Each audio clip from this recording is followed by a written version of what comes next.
नमस्कार विद्यार्थियों। आज हम अध्ययन करेंगे फंक्शन ऑफ आरबीआई का। आपकी जो बैंकिंग एंड फाइनेंशियल सिस्टम का जो पेपर है उसकी जो अंतिम यूनिट है उसके अंदर आपके रिजर्व बैंक के फंक्शन दे रखे हैं। हालांकि हम मोटे मोटे रूप से आरबीआई के सारे स्ट्रक्चर के, उसकी स्थापना के, उसकी हिस्ट्री के, उसके कार्य के, उसके कौन से ऐसे कार्य हैं जो उसके लिए प्रोहिबिटेड है, उन सब का अध्ययन करते हुए चलेंगे। एग्ज़ाम में कभी कभी क्वेश्चन थोड़ा सा घुमा के भी पूछ लिया जाता है। हालांकि मेन जो हमारा फोकस रहेगा वो रहेगा जो आरबीआई के फंक्शन हैं उनके ऊपर। आरबीआई जैसा कि आपको मालूम है हमारे देश का केंद्रीय बैंक है। किसी भी देश की जो करेंसी होती है उसके जो एक तरह से हम उसका प्रबंध कहें, यानी उसका समुचित प्रबंध करने के लिए किसकी आवश्यकता होती है? एक केंद्रीय बैंक की आवश्यकता होती है, जो क्या करेगा? क्रेडिट को भी कंट्रोल रखेगा, जो हमारी करेंसी है उसकी वैल्यू को भी क्या करता है? वो मॉनिटर रखता है, और जो बैंकिंग सेक्टर का डेवलपमेंट है उसको भी प्रॉपर बना के रखता है। तो ये जो सारी चीज़ें होती हैं या इनकी जो आवश्यकता महसूस हुई, यानी जो मनी मार्केट है वो सही डेवलप हो, जो कुछ सेक्टर ऐसे हैं जो डेवलप नहीं हुए उनके लिए, और देश के अंदर एक सुस्थिर विकास के लिए बैंकिंग सेक्टर के एक आवश्यकता है केंद्रीय बैंक की, और हमारा केंद्रीय बैंक है आरबीआई। तो हम अध्ययन करते हैं आज का tutorial functions of RBI. Bharat में जो बैंकिंग सेक्टर का जो ढांचा है उसका एक डायग्राम आपको बताया गया है। केंद्रीय बैंक की भूमिका के रूप में हमारा, जैसा कि आपको मालूम है, रिजर्व बैंक है RBI, reserve bank of India. इसके अंदर आपके कमर्शियल बैंक आते हैं, पब्लिक सेक्टर के बैंक आते हैं, प्राइवेट सेक्टर के बैंक, और रीजनल रूरल बैंक यानी जो क्षेत्रीय ग्रामीण बैंक होते हैं वो। दूसरी तरफ आपके सहकारी संगठन का ढांचा आता है जो कि कोऑपरेटिव बैंक्स है। उसके अंदर मुख्य रूप से आपके state cooperative bank, central cooperative bank और प्राइमरी कोऑपरेटिव सोसाइटीज आती हैं जो कि सबसे निचले स्तर पर होती हैं। सेंट्रल कोऑपरेटिव बैंक होता है वो जो जिला स्तर पे होता है, और स्टेट कोऑपरेटिव बैंक जो होता है वो राज्य स्तर के ऊपर होता है। यहाँ आपको कंफ्यूज होने की आवश्यकता नहीं है कि सेंट्रल कोऑपरेटिव बैंक है तो ये जो है केंद्र पे होगा। तो ये आपके एक कोऑपरेटिव का ढांचा है। तो ये एक ढांचा आपको बताया गया है बैंकिंग सेक्टर का जो भारतीय मुद्रा बाजार में प्रचलित है। अब हम एक ब्रीफ हिस्ट्री देख लेते हैं आरबीआई के बारे में। ये जो आपका आरबीआई है वो जो सेटअप किया गया था वो रिकमेंडेशन थी जो हिल्टन यंग कमीशन की, उसके लिए रिकमेंडेशन दी गई थी। उन्होंने कहा था कि जो मुद्रा और साख है उसको नियंत्रित करने के लिए जो है वो एक दोहरी नियंत्रण पद्धति है उसको समाप्त करके केंद्रीय बैंक की स्थापना की जाए, सर्वप्रथम इन्होंने सिफारिश की थी। फिर इसके बाद जो है वो एक शेयर होल्डर बैंक के रूप में 5 करोड़ के साथ स्थापना की गई। इसकी स्थापना जो है वो 1 अप्रैल 1935 को केंद्रीय बैंक के रूप में जो भारतीय रिजर्व बैंक है उसने कार्य करना शुरू किया था, और इसने reserve bank of India act 1934 के तहत इसकी क्या की गई थी? स्थापना की गई थी। कार्य कब शुरू किया इसने? 1935 के अंदर। शुरुआत में इसको कोलकाता बनाया गया था, हालांकि वर्तमान में इसका जो प्रधान कार्यालय है वो मुंबई के अंदर है, और यहाँ पर इसको 1937 के अंदर ट्रांसफर यहाँ पे इसका कार्यालय जो है वो किया गया था। Initially it was privately owned, starting में जो था ये it was first bank of nationalized in 1949। शुरुआत इसका जो राष्ट्रीयकरण जो किया गया था वो 1949 के अंदर किया गया था। स्थापना 1935 के अंदर और राष्ट्रीयकरण 1949 के अंदर किया गया था। इसके जो ऑफिसेज हैं, रीजनल ऑफिसेज बना रखे हैं इसने, अलग अलग रीजन के हिसाब से अपने स्थापित कर रखे हैं, और मोस्टली जो रीजनल ऑफिस हैं इसके वो स्टेट कैपिटल के अंदर है। तो हमने देखा कि हिल्टन यंग आयोग की कमीशन के आधार पे 1 अप्रैल 1935 को जो आरबीआई की है वो स्थापना की गई, और 1949 के अंदर जो है वो आरबीआई का राष्ट्रीयकरण किया गया, नेशनलाइजेशन किया गया। 1949 के बाद reserve bank fully owned by government of India. इसके जो पहले गवर्नर थे वो थे सर ऑसबोर्न स्मिथ, और जो प्रथम भारतीय जो गवर्नर इसके थे वो थे डी देशमुख। याद रखें, अगर सीधा सवाल पूछा जाता है कि पहले गवर्नर कौन थे, तो पहले गवर्नर इसके थे ओसबर्न स्मिथ, और भारतीय पहले गवर्नर कौन थे, तो डी देशमुख। वर्तमान में जो इसके गवर्नर हैं वो हैं शशिकांत दास। ये आप साथ में नोट कर लें। आरबीआई के जो वर्तमान में गवर्नर हैं वो हैं शशिकांत दास। अब बात आती है कि आरबीआई की स्थापना के उद्देश्य क्या थे। तो इसका जो प्राइमरी ऑब्जेक्टिव था वो था to stabilise and control inflation, यानी मुद्रास्फीति को कंट्रोल करना और उसको स्टेबलाइज करना। To manage the monetary and credit system of the country, यानी जो मौद्रिक व्यवस्था है या जो साख की समुचित व्यवस्था है वो देश के अंदर बना के रखना। Balanced and systematic development of banking in the country, यानी देश के अंदर जो बैंकिंग सेक्टर का है उसका समुचित विकास करना, उसको बैलेंस रखना, उसको सिस्टमेटिक रखना। To increase the growth rate, देश की आर्थिक जो वृद्धि है उसको बढ़ाना। And stabilise the economy and growth rate, उसको केवल बढ़ाना ही नहीं बल्कि उसको संतुलित रूप से सुव्यवस्थित उसको बना के रखना, उसको स्टेबलाइज करके रखना। यानी इसके उद्देश्य क्या क्या थे?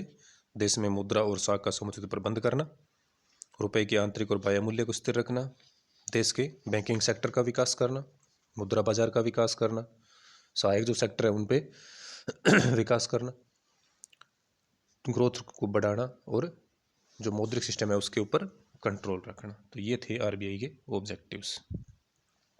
अब बात करते हैं कि जो फंक्शन है आरबीआई के वो क्या है, इसके जो कार्य है। हमारे सिलेबस के अंदर जो पॉइंट दिया गया है वो डायरेक्ट यही दिया गया है कि फंक्शंस ऑफ आरबीआई। इसका जो प्राइमरी फंक्शन है वो आपको बताया गया है, इश्यू ऑफ करेंसी नोट्स, यानी क्या करेगा ये? नोट निर्गमन का कार्य करता है। पहले हम इसके मेन कार्य देख लेते हैं, फिर एक एक करके इनको डिस्कस करेंगे। दूसरा इसका कार्य है बैंकर टू द गवर्नमेंट, यानी सरकार के लिए बैंकर का कार्य करता है। बैंकर कह सकते हैं, अभिकर्ता कह सकते हैं, सलाहकार कह सकते हैं, यानी सरकार के लिए क्या करता है? बैंक का कार्य करता है। बैंकर्स टू द बैंक, जो दूसरे बैंक हैं उनके लिए क्या होता है? ये अंतिम ऋणदाता होता है एक तरह से। बैंकर्स टू बैंक यानी बैंकों के लिए अंतिम बैंक है। बैंक सुपरविजन, यानी कि जो बैंक होते हैं उनकी निगरानी का कार्य करता है, उन पे कंट्रोल रखना, उनकी चेकिंग करना, उन वो नियमों के अनुसार कार्य कर रहे हैं या नहीं कर रहे हैं ये देखना। मॉनेटरी रेगुलेशन एंड मैनेजमेंट, जो मौद्रिक नियंत्रण है, जो नियम है और जो प्रबंध है उसको बना के रखना। और अंतिम आपको दिया गया एक्सचेंज मैनेजमेंट एंड कंट्रोल, यानी जो विदेशी विनिमय है उस पर क्या करना? नियंत्रण रखना और उसको उसके प्रबंध को देखना। तो ये जो आपके प्राइमरी फंक्शंस हैं आरबीआई के वो बताए गए हैं। एक एक करके हम इनका अध्ययन करते हैं। Issue of currency notes, to ensure adequate quantity of supply of currency, यानी कितनी मुद्रा की आवश्यकता है। मुद्रा ज़्यादा भी ना हो, मुद्रा कम भी ना हो, यानी इन्फ्लेशन भी ना हो, डिफ्लेशन भी ना हो। तो ये एक प्रॉपर क्वांटिटी का ध्यान रखता है कि मुद्रा की पूर्ति हमें कितनी रखनी है। Issue new currency and destroy currency and coins out of circulating, क्या करता है? नए नोट जारी करता है या नई मुद्रा जारी करेगा। और जो पुरानी मुद्रा या नोट हैं, ऐसी मुद्रा जो चलन से बाहर हो चुकी है, उसको क्या करता है? डिस्ट्रॉय का काम करता है। किसी भी व्यक्ति के पास या सरकार के पास अधिकार नहीं होता है कि वो नोटों को नष्ट करे, क्योंकि वो भारतीय मुद्रा होती है। तो इसको बनाने का और इसको नष्ट करने का अधिकार किसके पास है? आरबीआई के पास है। तो ये इसका फंक्शन है। It has to keep gold and foreign security against the note and coins issued, जब नोट इशू करेगा तो उनके बदले जो रिजर्व रखने पड़ते हैं उसकी व्यवस्था कौन करता है? आरबीआई करता है। यानी कि नोट निर्गमन किसके लिए करता है? ये भारत सरकार के लिए करता है।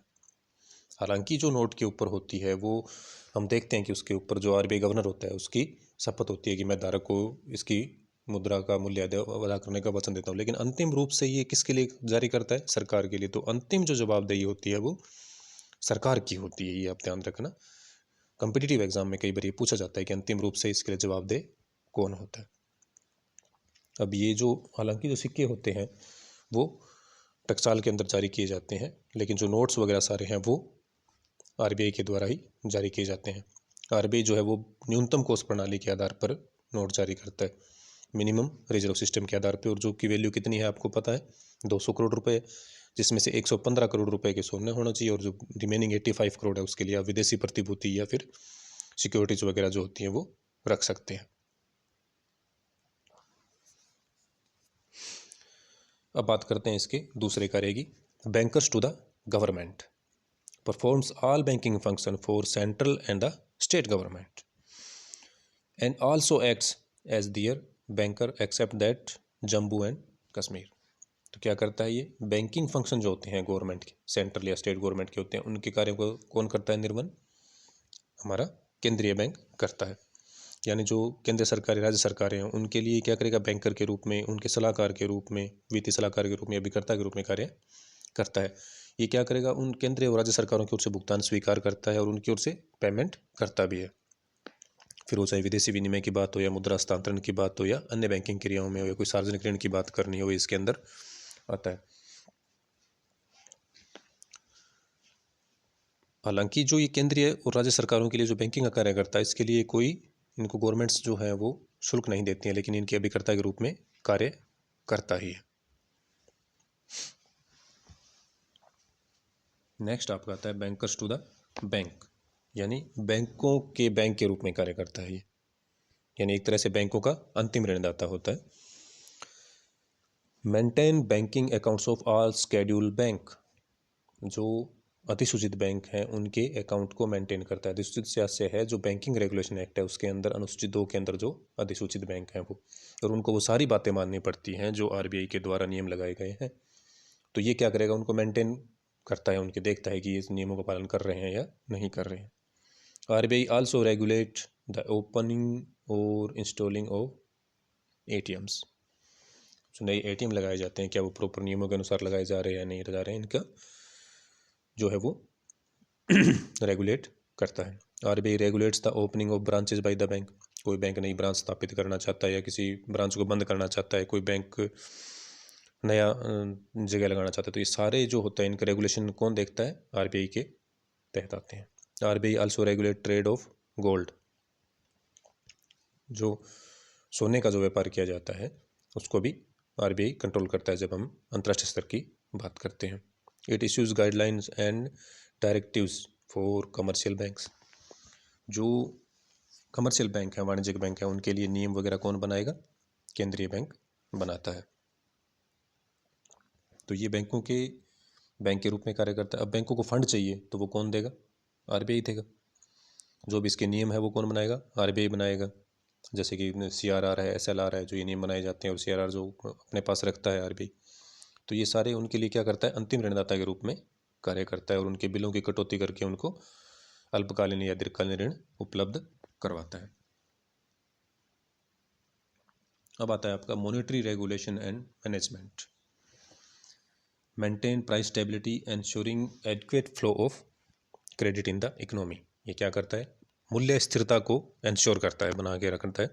और मूल्य स्थिरता कैसे रहेगी, जब जो मनी का जो फ्लो है या जो करेंसी का जो फ्लो है वो एक एडक्वेट रहेगा, यानी एक निश्चित मात्रा में रहेगा, जो ना कम है ना ज़्यादा है। अगर कम रहेगा तो अर्थव्यवस्था मंदी की शिकार होगी, अगर ज़्यादा है तो इन्फ्लेशन होगा। तो ये क्या करता है, प्राइस स्टेबिलिटी इंश्योर करता है। कैसे, मनी या करेंसी के एडक्वेट फ्लो को मेंटेन करके। RBI formulate implements and monitor the monetary policy. मौद्रिक नीति जो होती है उसको क्या करता है, बनाता है, उसको इम्प्लीमेंट करता है और उसकी निगरानी करता है। Instrument of regulating monetary policy are basically 2 categories.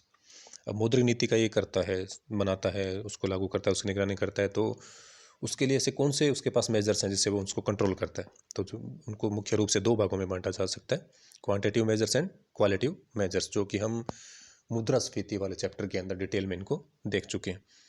यानी गुणात्मक और मात्रात्मक नियंत्रण जो होते हैं। अब गुणात्मक के अंदर जो आपको बताया गया था कि इसके अंदर जो कुछ लिमिटेशंस फाइनल कर देते हैं और कुछ नियम बना दिए जाते हैं, कुछ प्राइमरी सेक्टर के लिए परसेंटेज फाइनल कर दिए जाते हैं। और जो मात्रात्मक थे उसके अंदर आपके जैसे आपको बताया गया था बैंक रेट, सीआरआर, एसएलआर, ये सारी चीज़ें आपको बताई गई थी। यानी इनको बढ़ा के क्या किया जा सकता है और इनको कम करते हैं तो जो करेंसी का फ्लो होता है उसके ऊपर इफेक्ट पड़ता है। Bank supervision. अब बैंकों का सुपरविजन भी कौन करता है? आरबीआई करेगा। लाइसेंस कौन देगा बैंकों को? आरबीआई देगा। ब्रांच से संबंधित कोई पॉलिसी है तो कौन बनाएगा? आरबीआई बनाएगा। Approval of capital reserves and liquid assets of banks, बैंकों को कितना रिजर्व रखना है, उनकी कैपिटल पूंजी क्या रहेगी, उनकी संपत्तियां कितनी रहनी चाहिए, ये सब का अप्रूवल कौन देगा? आरबीआई देता है। बैंकों की जांच कौन करेगा? इंस्पेक्शन कौन करेगा? आरबीआई करेगा। ऑडिट करनी है, ऑडिट कौन करेगा? आरबीआई करेगा। अंकेक्षण अगर करना है, खातों को देखना है कि वो सही चल रहा है या नहीं चल रहा है, वो प्रॉपर रूल्स को फॉलो कर रहे हैं या नहीं कर रहे हैं, जो इन्वेस्टर हैं उनका पैसा सेफ है या नहीं है, इन सब बातों का निर्धारण कौन करता है? आरबीआई करता है। कंट्रोल और एमलगेशन एंड लिक्विडेशन, यानी कोई बैंकों का आपस में मर्ज होना है, जैसे पीछे आपने देखा कि बहुत से बैंकों को आपस में मर्ज किया गया, और वर्तमान में भी ये बात चल रही है कि देश में सभी बड़े बैंकों जो हैं, अलग अलग बैंक हैं, उनको मिला के देश में 2 या 4 बड़े बैंक ही होने चाहिए। जैसे कि एसबीआई के पीछे जो सहायक बैंक थे उनका एसबीआई में मर्ज कर दिया गया। तो ये जो एमलगेशन होता है ये सीधा नहीं कर सकते, उन दोनों बैंकों की सहमति भी आवश्यक होती है, और ये आरबीआई से परमिशन लेके ही किया जा सकता है। नेक्स्ट आपका है एक्सचेंज मैनेजमेंट एंड कंट्रोल, यानी जो विदेशी विनिमय है उसको नियंत्रण और उसकी व्यवस्था करता है। To facilitate external trade and payment and promote orderly development and maintenance of foreign exchange market in India, ये क्या करता है? जो हमारा व्यापार है बाहरी निर्यात व्यापार जो है उसके लिए क्या करेगा? पेमेंट की व्यवस्था करता है, उनके लिए ऑर्डर देता है, उनके मेंटेनेंस करता है फॉरेन एक्सचेंज की मार्केट की, जो विदेशी विनिमय बाजार है उसमें मुद्रा की उपलब्धता को सुनिश्चित करता है। It acts as a custodian and manager for foreign exchange management act, तो ये क्या करेगा? फैमा के माध्यम से जो व्यवस्था करता है फॉरेन एक्सचेंज की, जो कि फेरा की जगह इसको लाया गया था फैमा, जिसके अंदर इसको विदेशी विनिमय से संबंधित लेन देन को थोड़ा आसान बनाया गया था। RBI maintains the exchange rate of rupees versus foreign currencies, RBI क्या करता है? जो विदेशी विनिमय दर है उसको मेंटेन करता है, यानी भारत के संबंध में जो विदेशी मुद्राएं हैं, जब हम एक्सचेंज करते हैं एक देश के बदले दूसरे देश की मुद्रा बदली जाती है, तो जब भारतीय के संबंध रुपए के संबंध में विदेशी मुद्रा का लेन देन करते हैं तो जो विदेशी विनिमय दर है उसको मेंटेन कौन करके रखता है? आरबीआई करता है। उसके लिए कोर्स मेंटेन रखेगा, व्यवस्था उपलब्ध करवाता है, तो इसको भी ये मेंटेन करके चलता है। यानी विनिमय दर में सापेक्षिक स्थिरता लाने का प्रयास आरबीआई के द्वारा किया जाता है। विदेशी विनिमय जो है उसका क्रय विक्रय कौन करेगा? आरबीआई के निर्देशन में किया जाता है। रिजर्व बैंक केंद्रीय और राज्य सरकारों के विदेशों में भारतीय दूतावास जैसे होते हैं उनके लिए विदेशी विनिमय की व्यवस्था करता है। विदेशी विनिमय के जैसे नियमन हेतु रिजर्व बैंक प्रत्यक्ष से एक एक्सचेंज कंट्रोल डिपार्टमेंट इसने बना रखा है, जो क्या करता है? विदेशी मुद्रा की डिमांड और जो सप्लाई होता है उसका पूरी अकाउंटिंग रखता है और उसमें संतुलन बना के रखता है, ताकि जो एक्सचेंज रेट है वो मेंटेन रहे। अब कुछ ऐसे कार्य हैं जो आरबीआई नहीं कर सकता, तो जो मुख्य कार्य हैं जो उनके द्वारा नहीं किए जाते हैं, उसके अंदर आपका आता है पहला, can't participate in any business, किसी भी व्यापार या व्यवसाय पे रोक है, ये पर्सनल कोई व्यापार या व्यवसाय नहीं कर सकता। ट्रेड और इंडस्ट्री और nor can it extended financial help directly to such a business trade और इंडस्ट्री, यानी ये किसी भी प्रकार का ना तो व्यापार कर सकता है, ना व्यवसाय कर सकता है, ना किसी के साथ पार्टनरशिप कर सकता है, सीधा किसी उद्योग के साथ नहीं कर सकता, यानी व्यक्तिगत गतिविधियों की इसको क्या होती है? मनाही होती है। Can neither sell its own share nor can buy share of other banks and firm, ना ये खुद के शेयर जारी कर सकता है, ना दूसरे बैंकों के शेयर वगैरह या दूसरी कंपनियों के शेयर वगैरह जो है वो परचेज कर सकता है। Can not by immovable property, जो स्थायी संपत्तियां होती हैं उनको परचेज ये नहीं कर सकता किसी और की। Nor can it grant loan against the securities of any such immovable property, can't grant loans to any party without proper security, यानी मुख्य रूप से जो रिजर्व बैंक के वर्जित या प्रतिबंधित जो कार्य हैं वो व्यवसाय नहीं कर सकता, व्यापार नहीं कर सकता, अंशों के क्रय नहीं कर सकता है, उन्हें सेल नहीं कर सकता है, जमाओं पर ब्याज वगैरह नहीं देता है, ना जमा स्वीकार करता है व्यक्तिगत रूप से, मुख्य रूप से ये अचल संपत्ति वगैरह जो होती हैं उनको सेल नहीं कर सकता, उन पर ऋण नहीं दे सकता है, और ना ही अचल संपत्तियों का ये क्रय कर सकता है। तो ये सारे कार्य आरबीआई के लिए प्रोहिबिटेड है या वर्जित या प्रतिबंधित कार्य हैं। अब बात आती है achievements of RBI and shortfalls of RBI, यानी आरबीआई की उपलब्धियां क्या रही हैं और इसकी कमियां क्या रही हैं। तो जो इसकी उपलब्धियां हैं उसके अंदर आपको कहता है कि ये नोट निर्गमन के अंदर सक्षम रहा है और सही तरीके से इसने नोट का निर्गमन किया है।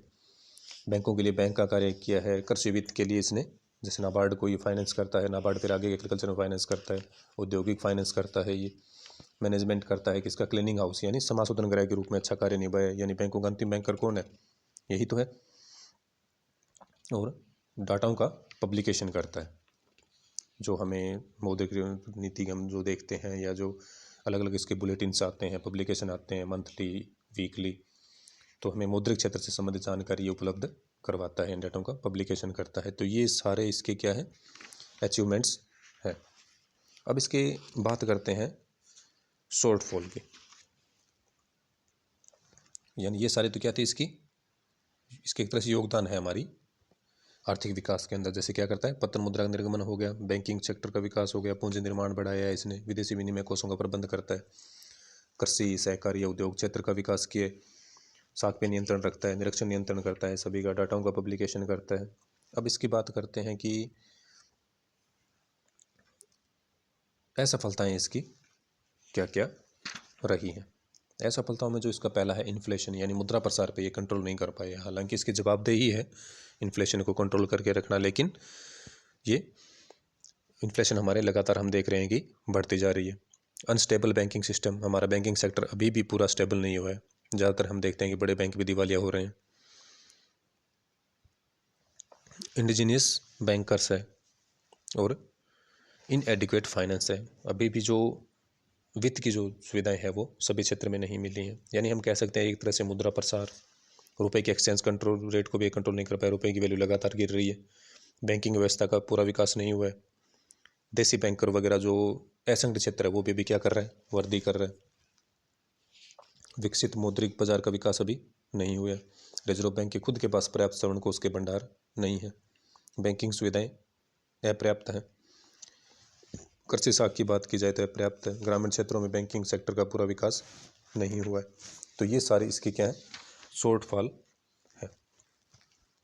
हालांकि इसकी कमियां और दोनों देखने के बाद भी हम कह सकते हैं कि जो आरबीआई है वो अपने लक्ष्य को प्राप्त करने में सफल रहा है। उसने केंद्रीय बैंक के रूप में भूमिका निभाई है। सफलताओं के रूप में हम कह सकते हैं कि पत्र निर्गमन जो पद्धति है वो इसकी अच्छी है। सरकारी बैंकों के बैंक के रूप में कार्य कर रहा है, सलाहकार के रूप में काम कर रहा है, इन्फ्लेशन को काफ़ी हद तक कंट्रोल रखा है, कृषि की वित्त व्यवस्था को रखा है, बैंकों के विलय वगैरह को अच्छे तरीके से कंट्रोल किया है, क्रेडिट पॉलिसी जो है उसको मेंटेन करके रखा है, डाटाओं का पब्लिकेशन प्रॉपर तरीके से करता है, क्लीनिंग हाउस के रूप में कार्य कर रहा है, विदेशी विनिमय को इसने बना के रखा है, और मोस्टली जो इमरजेंसी का टाइम है या जो आर्थिक संकट है उसमें इसने अच्छा मैनेज किया है। तो एक केंद्रीय बैंक के रूप में अच्छी भूमिका निभाई है। Thank you.